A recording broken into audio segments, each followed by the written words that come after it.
Divorce வரைக்கும் எப்படி போச்சு? அவங்க கேட்டாங்க சார். மேரேஜ் லைஃப் மேலே ஒரு இன்ட்ரெஸ்ட் கிடையாது. நம்ம ஒரு சகுன தடையாவே பார்க்க ஆரம்பிச்சிட்டாங்க.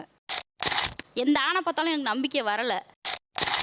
டேப்லெட் ஒரு தடவை போட்டாங்க. அதனால தான் அது டைவர்ஸ் வரையுமே போயிடுச்சு. அன்னைக்கு சண்டை நடக்கும். அன்னைக்கு நிச்சயமா நான் அப்செட்டா இருப்பேன். எந்த அளவுக்கு உங்களுக்குள் பிரிவு வந்தது? பிரிவு வர்றதுக்கு காரணமுக்கு முன்னாடி சார் மேரேஜ் லைஃப் மேலே ஒரு இன்ட்ரெஸ்ட் கிடையாது. என்னடி சொல்ற? நீ என்ன சொல்ற? திருமணம் வந்தவங்க இவர் மேலே வெறுப்பு. இவரனால நம்ம கைதாக்கப்பட்டோமோ அப்படின்னு. அதனால தான் அது டைவர்ஸ் வரையுமே போயிடுச்சு. என்ன சொல்கிறீர்கள்? டைவர்ஸ் வரைக்கும் எப்படி போச்சு? அவங்க கேட்டாங்க சார். யார் சாமி இவன்? எங்கேருந்து வந்திருக்கான்? ஃபோன் வாங்கி கொடுத்தேன். ஆ, வீட்டுக்கு வந்து நான் பிடிச்சதை வாங்கி கொடுத்துட்டேன். உனக்கு பிடிச்சது கேளுப்பா அப்படின்னு. எனக்கு டைவர்ஸ் கொடுங்க அப்படின்னு கேட்டாங்க. இல்லை புரியல. உங்களுக்கு எப்படி இருந்துச்சு அப்போ? ரொம்ப சாக்காச்சு சார். நான் 4 பொம்பளை பிள்ளையோட பிறந்து அப்பா இல்லை. அவங்களெல்லாம் கல்யாணம் பண்ணி கொடுத்து இது பண்ணி லைஃப்பில் எனக்கு ரொம்ப லேட் மேரேஜ். என்ன கொடுமை சரவணன். எல்லாம் சொந்த பந்தம்லாம் சந்தோஷப்பட்டாங்க கல்யாணம் ஆனோடனே. சரி நம்ம இதை நல்லபடியாக வச்சுக்கணும் பார்த்துக்கணும் அப்படின்னு இருக்கப்ப இப்படி கேட்டவுடனே ரொம்ப அதிர்ச்சி ஆயிடுச்சு. ஐயோ மீண்டும் மீண்டுமா? அதை சரி பண்ணி கொண்டு போயிடுவோன்னு எவ்வளோ முயற்சி பண்ணி பார்த்தேன். டேப்லெட் ஒரு தடவை போட்டாங்க. அப்புறம் அவங்க அம்மா வீட்டில் போய் விட்டேன். அப்படியே கொஞ்சம் கொஞ்சமாக பிரிஞ்சு போயிடுச்சு. ஓ அப்படியா விஷயம்? எவ்வளவு நாள் பிரிஞ்சிருந்தீங்க? அது 2 வருஷம் வரைக்கும். ஆக்சுவலா இப்போ உங்களுக்கு கல்யாணத்துல நம்பிக்கை இல்ல. ஆமா. அப்ப நீங்க கல்யாணம் தான் பண்ணிருக்க கூடாது. ஏய் நான் சரியா பேசுறேன். சரியா தான் இருக்கு. நானும் அப்பாவை ஒரு 21 வயசுல இழந்துட்டேன். பாசம் வந்து அப்பாவோட முடிஞ்சிருச்சு. எந்த ஆணை பார்த்தாலும் எனக்கு நம்பிக்கை வரல. சாவும்ல. எனக்கு அவங்கள லவ் பண்ணிட்டேன் சார். கல்யாணம் பண்ணோடனே இவங்க தான் நம்ம ஒய்ஃப். பொண்ணு பார்த்துட்டு வந்ததுலேருந்தே அவங்கள நான் லவ் பண்ண ஆரம்பிச்சிட்டேன். சோழி முடிச்சு. அப்போ லவ்வை விட முடியல சார் என்னால். அதை புரிய வைக்கணும், நம்ம லவ் அவங்களுக்கு புரிய வைக்கணும்னு தான் நான் போராடிக்கிட்டே இருந்தேன் சார். அப்புறம் எப்படின்னா நான் பேசுறது உனக்கு புரியுதாயா? புரியுதாயா? நம்ம ஒரு சகுன தடையாவே பார்க்க ஆரம்பிச்சிட்டாங்க. டிவோர்ஸிய எல்லாருக்குமே மோஸ்ட்லி தெரிஞ்சிரும். நீங்க உறவினர்களுக்கு டிவோர்ஸ்க்கு அப்ளை பண்ணிட்டீங்களா? அப்ளை பண்ணி டிவோர்ஸ் காப்பியே வந்துருச்சு. டிவோர்ஸ் காப்பி வந்துச்சா? டிவோர்ஸே ஆயிடுச்சா? ஆயிடுச்சு. ஆமா சார். ஓ, அப்ப அவ்வளவுதானே, பிரிஞ்சிட வேண்டியதுதானே. எப்படி சேர்ந்தீங்க அப்புறம்? ஐயோ ஐயோ. அதுக்கப்புறம் அவரோட தோள் கொடுத்து நம்ம நின்றுருந்தோம்னா நம்மளோட தேவையுமே அவரே பூர்த்தி செஞ்சு வச்சிருப்பாரு. அதுல என்ன நம்மளுக்கு கஷ்டம் இருந்திருக்க போகுது? ஒரு சின்ன அட்ஜஸ்ட்மெண்ட் பண்ணியிருக்கலாம். நீங்க ஒரு தத்தியா இருக்கீங்கன்னு நினைச்சோம். ஆனா இப்படி ஒரு புத்திசாலியா இருப்பீங்கன்னு நினைச்சே பார்க்கல. இந்த முடிவு நம்ம எடுத்தது தான் தப்பு. நம்ம மேல நம்ம பகிரங்கமாவே மன்னிப்பு கேட்டுருவோம். அதனால எதுவும் குறைஞ்சு போறது இல்லை அப்படின்னு சொல்லி அப்புறம் நானா தான் கால் பண்ணி பார்த்தாலே தெரிகிறது. தெரிகிறதா? இந்த மௌன ராகம் படத்துல எப்படி அந்த பேப்பர்ஸ் இது வெறும் காகிதம்னு சொல்லி கிழிச்சு போடுவாங்களோ அது மாதிரி நாங்க கிழிச்சு போட்டேன். நான் கிழிச்சு போட்டேன் அந்த முடிவு. எனக்கு இதுக்கு சிரிக்கிறதா சோகமா இருக்கதானே தெரியல. ஐயோ பாவம், அவரே கன்ஃபியூஸ் ஆயிட்டார். இப்ப நீங்க பிரிஞ்சு டிவோர்ஸ் வாங்கினதுக்கு எவ்வளவு காலத்திற்கு பிறகு அவரோட சேர்ந்து வாழணும்னு முடிவு பண்ணீங்க? ஒரு 6 மாசத்துலயே தோணிடுச்சு. 6 மாசத்துலயே தோணிருச்சு. அவர் நிம்மதியா இன்னொரு கல்யாணம் மட்டும் சந்தோஷமா இருக்கணும் தானே டிவோர்ஸ் வாங்கினீங்க. அப்புறம் இதுக்கு 6 மாசம் கழிச்சு போன் பண்ணீங்க. நக்கல்யா அவனுக்கு. அந்த முடிவை வந்து நம்ம தப்பான முடிவு எடுத்துட்டோன்றது தெரிஞ்சிருச்சு. அந்த முடிவை என்னால ஏத்துக்க முடியல. அதுக்கு முன்னால 2 வருஷமும் பிரிஞ்சானே இருந்தீங்க. அப்ப தெரியலையா? அதிகாரப்பூர்வமாவே கிடைச்சிருச்சு இல்லையா? ஓ, முன்னாலேயாவது சேர்றதுக்கு வாய்ப்பு இருக்கு. இப்ப பிரிஞ்சாச்சு. தெரியாம தான் கேக்குறேன். இதெல்லாம் ஒரு பொழப்பா? ஒரு முத்திரையோட வந்தப்ப பயம் இருக்கும்ல. ஒரு அத பார்த்த உடனே தான் ஓ இனிமே நமக்கு சொந்தம் இல்லையாங்கிற மாதிரி ஒரு ஃபீலிங் வந்துச்சோ. பயமே வந்துருச்சு. என்ன பண்றது? அவங்க கிட்ட இருந்து கால் வந்தப்ப உங்களுக்கு எப்படி இருந்துச்சு? நீங்க என்ன எதிர்பார்த்தீங்களா இவங்க கிட்ட இருந்து கால் வரும்? அவங்க நம்பர் இருந்துச்சா இல்லை உங்களுக்கு? சார், எதிர்பார்க்கவே இல்லை சார். நமக்கு மட்டும் ஏன் இப்படி எல்லாம் நடக்கிறது? எனக்கு ரொம்ப அதிர்ச்சி ஆயிடுச்சு. சந்தோஷமான அதிர்ச்சி அது. இப்போ அதுக்கப்புறம் எங்க மீட் பண்ணீங்க? அப்புறம் அப்படியே ரெகுலராக கோயிலுக்கு போக, வர சினிமாக்கு போக.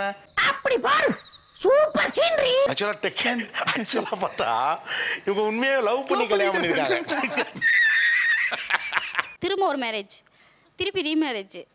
அந்த மேரேஜ் அப்படி ஆயிடுச்சு. செல்லாதாக்கப்புறம் திரும்ப செல்ல வைக்கணும். அதனால திரும்ப ஒரு மேரேஜ். அதேதான் 6 மாசம் கழிச்சு போன் பண்ணல உங்களுக்கு என்னெல்லாம் மண்டையில் ஓடிச்சு? ஒருவேளை கல்யாணம் ஆயிருந்தா இல்ல அவர் வேற யாராவது ஒரு பொண்ணோட காதல் பண்ணிட்டு இருந்தா? எனக்கு கேட்டு தகவல் தெரிஞ்சு போ சார். ஓ, ஆளை பார்த்தா டம்மி பீஸா இருக்க, பயங்கரமான ஆளா இருக்கேடா. இடையில அவங்க ஒரு பாட்டி தவறிட்டாங்க. அதனால இப்போதைக்கு வைக்க மாட்டாங்க, கல்யாணமே வைக்க மாட்டாங்க. அவங்க உங்களை மானிட்டர் பண்ணிக்கிட்டே தான் இருந்திருக்காங்க. ஆமா சார். அந்த என்ன சொன்னீங்கல்ல, அந்த பேப்பரே டிவோர்ஸ் பேப்பரே கிழிச்சு போட்டேன்னு சொன்னீங்கல்ல, அது எங்க வச்சு கிழிச்சு போட்டுருந்தீங்க? சொல்றேன், மக்களுக்காக சொல்றேன். ராமேஸ்வரம் போயிருந்தோம். அப்ப அந்த கார் டிராவல்ல கிழிச்சு அந்த கடலை அந்த அந்த நதி தெரியும்ல, அந்த ஓடை தெரியும்ல, அதுல போட்டாச்சு. அப்படியா? நீங்கள் பிரிந்து இருந்த போது நீங்கள் பெரிதாக நினைத்த எந்த விஷயம் அற்பமானதாக அப்போது தோன்றியது? பட்டப்படிப்பு முடிச்சிருந்தானா அவர் வந்து படிக்கல, ஒரு டிகிரி முடிச்சிருந்தா நல்லா இருந்திருக்குமே, பேருக்கு பின்னாடி ஒண்ணு இருக்கணுமே ஆரம்பத்திலே தோணுச்சு. கொஞ்சம் ஓவரா தான் போய்கிட்டு இருக்க நீ. என் பேருமே எதுவுமே போடாம வெறும் பேரை மட்டும் பிரிண்ட் பண்ணுங்கன்னு சொன்னேன். அவர் ஆனா என் படிப்பை மதிச்சு நீங்க கஷ்டப்பட்டு படிச்சிருக்கீங்க, 3 டிகிரி வாங்கியிருக்கீங்க அப்படின்னு சொன்னாரு. அந்த மனசு இருக்க அதான் கடவுள். அவரோட பெருந்தன்மையை கூட நான் அதுக்கப்புறம் நான் மதிச்சிருந்துருக்கணும். மதிக்காம இப்படி சொன்ன மனுஷன்ட்ட போய் நம்ம பண்ணிட்டேன். இது அது அப்ப பெருசா இருந்துச்சு, இப்ப அல்பமா தெரியுது. பாத்தீங்களா, கவுளி கூட அடிக்குது. ஏன்னா அதிமேதாவித்தனம் குடும்பம் நடத்த தேவையில்லை, அட்ஜஸ்ட்மெண்ட்டும் அன்பும் இருந்தா போதும். அது ஒரு பாயிண்ட். இதான் படிச்ச பொண்ணு. அடா அடா அடா அடா, என்ன டயலாக்! அதிமேதாவித்தனம் தேவையில்லை குடும்பம் நடத்துறதுக்கு, அட்ஜஸ்ட்மெண்ட்டும் அன்பு இருந்தா போதும். ஏன்பா அசிஸ்டன்ட் டைரக்டர்ஸ் இந்த மாதிரி எழுத கத்துக்கங்கப்பா. எனக்கு வந்து டைவர்ஸ் வரைக்கும்லாம் நான் ஒரு வாட்டி 2 வாட்டி இல்லை, இந்த 21 இயர்ஸ் கம்ப்ளீட் பண்ண போகிறோம். நிறைய தடவை யோசிச்சிருக்கோம், நிறைய தடவை டைவர்ஸ் பண்ணிடலாம்லாம் டிசைட் பண்ணியிருக்கேன். அதாவது வாய்க்கு வந்தபடியெல்லாம் பேசப்படாது, எதா இருந்தாலும் நியாயமா பேசணுமா இல்லையா? இப்போல்லாம் அப்படி பண்ணிட்டு எங்கள் அம்மா வீட்டுக்கு போகிறேனோ ஒரு 1 வீக்லலாம் யார் காலிங் பெல் அடித்தாலும் அவர் வந்துருப்பாருங்கிற ஒரு ஃபீலிங், ஃபோன் வந்து அவர்கிட்ட தான் வருதுன்னு ஒரு ஃபீலிங் இருக்கும். இப்படியே போய் டூயட் பண்ணிட வேண்டியதா? 10-12 இயர்ஸ்க்கு அப்புறம்லாம் யோசிச்ச போது இது எப்படி இருந்தாலும் பிரிய முடியாது, இவர் கூட தான் இருந்தாலும் நம்மளையும் அவரை வச்சுப்பாரு, அவரும் நம்ம தான் வச்சுக்க வேண்டிய ஒரு வழி இல்லை. அப்ப புரியல, இப்ப புரியுது. ப்ரெக்னன்சி வந்து it was a worst experience in my life. நான் மற்றதெல்லாம் கூட மீண்டு வந்துட்டேன், ஆனால் அது என்னால் இப்போ வரைக்கும் மீண்டு வரவே முடியாத ஒரு துக்கம் லைஃப்பில். எனக்கு என்னடா தெரியும்? 9 months ஃபுல்லாகவே நான் எங்கள் அப்பா அம்மா வீட்டில் தான் இருந்தேன். கான்டாக்ட்ல இல்ல, சண்டை தான் வரும். பேசினா சண்டை தான் வரும். டைவர்ஸ் பண்ணிக்கலாம், குழந்தைய வேண்டாம், கலைச்சிடலாம். நான் ஒரு நாள் கூட இந்த குழந்தைய பற்றியோ இல்லைனா அவர் கூட ஒரு செக்கப்புக்கு போனதோ அந்த மாதிரி நான் எதுவுமே அவர் வாங்கி கொடுத்து நான் எதுவும் சாப்பிட்டதோ. என்ன கொடுமை சரவணனது. பட் அவங்கள ஒரு வாட்டி தான் பார்த்தேன் அந்த ப்ரெக்னன்சியும் போது. அப்போ பார்த்த போது தென் ஐ டிசைடட் இல்லை, இது வந்து அவங்கள வந்து நான் இனிமேல் விட்டுறக்கூடாது. உங்களை மாதிரி மனுஷன்லாம் இருக்கனாலதான் கொஞ்சமாச்சும் மழை பெய்யுது. அதுக்கப்புறம் என்றைக்குமே நான் சொன்னது கிடையாது, நான் விட்டு போயிடுறேன் அப்படின்னு நான் என்றைக்குமே சொன்னது கிடையாது. நீங்கள் பிரிந்து இருந்த போது நீங்கள் பெரிதாக நினைத்த எந்த விஷயம் அற்பமானதாக அப்போது தோன்றியது? சொல்றேன், மக்களுக்காக சொல்றேன். கல்யாணத்துக்கு முன்னாடி வரைக்கும், அதாவது என்கேஜ்மெண்ட்க்கு அப்புறம் அவர் வந்து ஒரு பிஜியன் லவர் சார். பிஜியன் பார்த்தீங்கன்னா ஒரு 200 பிஜியன் வச்சிருப்பாரு. நான் கல்யாணம் பண்ணுறதுக்கு முன்னாடியே வந்து சொல்லிட்டேன், நீ பிஜியன் எடுத்தாதான் நான் கல்யாணமே பண்ணுவேன் அப்படின்னு. ஓகே ஃபைன் ஃபைன் ஃபைன், நான் எடுத்துடுறேன் அப்படின்னுட்டு. இருந்தாலும் கடலமுத்து ரொம்ப ஸ்ட்ரிக்ட்டுப்பா. செகண்ட் டேவே வந்துட்டு அவர் மார்னிங் எழுந்து பார்த்தா காணும். எங்கன்னு பார்த்தீங்கன்னா அவங்க வீட்டுக்கு போயிட்டாரு. மறு வீடு வந்த பையன் வந்து வீட்டுக்கு போயிட்டாரு.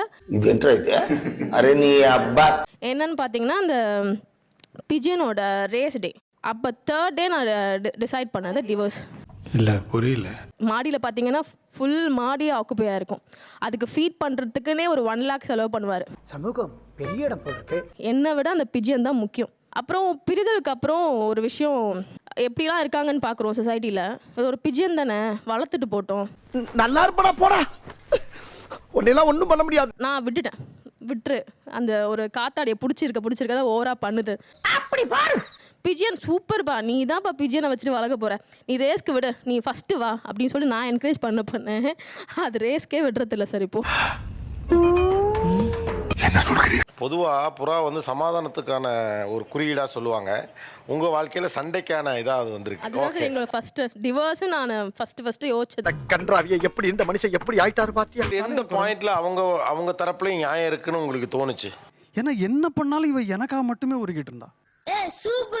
அவர் எவ்வளோதான் வந்து என்ன வேணான்னு சொன்னாலும் ஐ மீன் அப்போல்லாம், ஆனால் அது மனசு ஏங்கிட்டே இருக்கும். நெஞ்சமெல்லாம் பொண்ணா இருக்கு தம்பி. அந்த எஸ்பெஷலி அந்த ஃபஸ்ட்டு அந்த 10 months வந்து நான் யார் ப்ரெக்னெண்ட்டாக இருந்தாலும் சினிமாவில் ஒரு பார்த்தா கூட என்னால் அதை அன்னைக்கு சண்டை நடக்கும், மறக்க முடியல. நீங்கள் மெஜாரிட்டி பார்த்தீங்கன்னா அந்த டைமில் சின்னதாக ஒரு ஹர்ட்டிங் நடந்தால் கூட ரொம்ப பெருசாக மனசில் பதிஞ்சிரும்.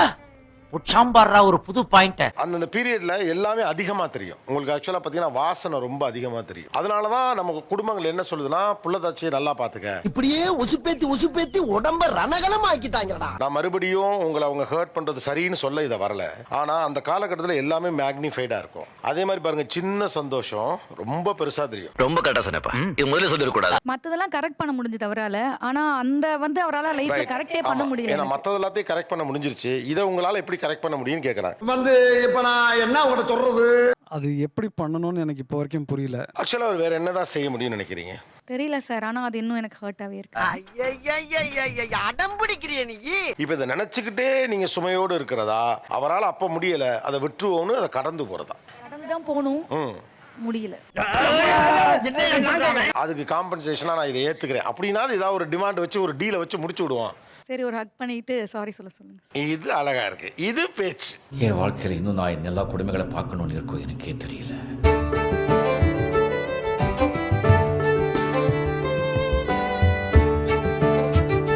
வாழ்க்கையில் ரொம்ப ரொம்ப அபாக்கியமான நிலைங்கிறது என்ன தெரியுமா? கடந்த கால துயரங்களை சுமந்துக்கிட்டே தெரியறது தான். அதுக்கு அடிக்ட் ஆகாதீங்க, ஏன்னா மனுஷனுக்கு அதுதான் தோணும். ரொம்ப நன்றி. வேறு யாருக்கெல்லாம் பிரிவு வந்துவிடும் என்று ஒரு சின்ன நடுக்கம் இருக்கு. சகஜ நிலைக்கு திரும்ப விடாம ஒரு நடுக்கம் வரும்னு சொன்னீங்கல்ல, என்ன பண்றது? சின்ன ஒரு விளையாடுத்தனமா ஒரு ஆர்கியூமெண்ட் பண்றப்போ நீ தான் கிழிச்சு போட்ட, நான் என்ன கிழிக்காம வச்சிருக்கேன், அது ஃபியூச்சர்ல யூஸ் ஆகலாம் அப்படின்னு த்ரெட்டன் பண்ணுவார் என்னைய. ஆளை பார்த்தா டம்மி பீஸா இருக்க, பயங்கரமான ஆளா இருக்கேடா. சார் அவங்க ஆசைப்பட்டு கேட்டது பத்திரமா நான் ஞாபகம் வச்சுக்கணும். முத கேட்டதை நான் எப்படி சார் கிழிச்சு போட முடியும்? அது எங்க இருக்கு? இல்லையா அது? நீங்க என்ன பண்ணீங்க? கிழிச்சாச்சு சார், நானும் கிழிச்சு போட்டேன். நீங்களும் கிழிச்சு போட்டீங்களா? சார் அவங்க திரும்பி சேர்ந்தானே கிழிச்சு போட்டேன். ஓ, நீங்களே கிழிச்சு போட்டீங்க. ரிவைன் பட்டன் மாதிரி அவர் சொல்லிக்கிட்டே இருப்பார். நான் டெலீட் பண்ணணும்னு பார்ப்பேன், சிபியூல இருந்து அழிச்சிடலாம்னு நினைப்பேன். அவர் ரீவைன் பட்டன் கொடுத்து அதை ரீகால் பண்ணணும்னு நினைப்பாரு. வாழ்க்கை வீண் பண்ணிடாதீங்கடா டே கண்ணு. நீங்க விளையாட்டுக்காக சொல்றது உங்களுக்கு சின்ன நடுக்கத்தை உண்டாக்குது, ஒரு கசப்பான அனுபவமா தான் பாக்குறாங்க. அது அவங்க கட் பண்ண ட்ரை, அதனால அதை பேசாதே. சரிங்க சார், ஓகே. விட்டுருங்க.